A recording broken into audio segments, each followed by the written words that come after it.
best thing that can happen to our group is the competition that's going to be in the room.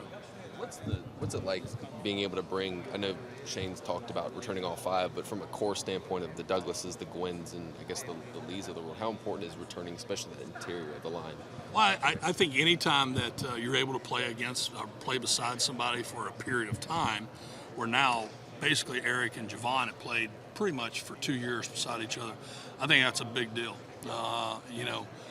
That we just have to be more consistent at the other positions now to make sure that we're able to play as one, and where Javon can count on whether it's Wanamaker or Dylan or whatever we do there, and vice versa. Vershawn and Jalen Nichols really only played 4 or 5 games beside each other, so that growth is still to be had here in camp, and then hopefully start really fast. How would you kind of evaluate that right tackle spot with Tyshawn and Dylan, who starting tomorrow, who starts to get those first team reps? Well, we'll see. We're going to do some what we call 2-spot, where a lot of guys will be just on different fields. It doesn't mean they're the first team or the second team, and we're going to mix and match people. This is also that opportunity. I talk about guys being able to play multiple positions. These are, like, I just got out of a meeting with them, and I told them that, I said, if you're a one-positional player, you can only play one position, then you better dominate that one position. If you play multiple positions, then you don't have to necessarily dominate, because you have more opportunities to get on the field.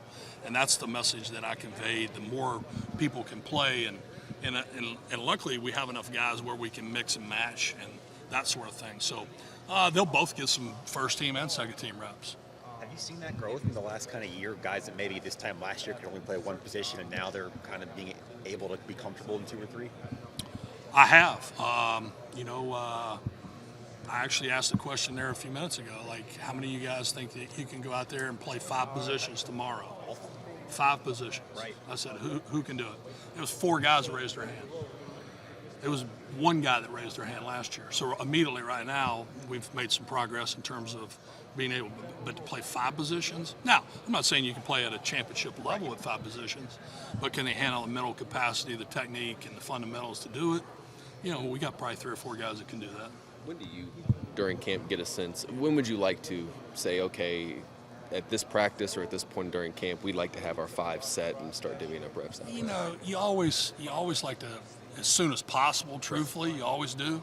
But I think there's enough competition out there that it could go a little longer than maybe before. But it's always also hard to predict injuries or all the different things that can happen throughout the month of August. But obviously, the sooner the better. You'd love to be able to do it. When you're evaluating, whether it's in a game or in a practice, what are some things that you look for specifically at the offensive line level to say, okay, this was good, this was bad, or we're making progress? It's real simple. It's did you do your job? It's my man's. We call it my man's. Did my man make the play? And if you're still blocking your man, there's more than likely he's not making the play. So it's a simple little term that we use, my man's, and did my man rush the passer and hit the quarterback, or my man make the play on the run game? That sort of thing. So that's the easiest way to evaluate who has the most mans prior and not playing very good. Absolutely. Thanks, Greg. Yep.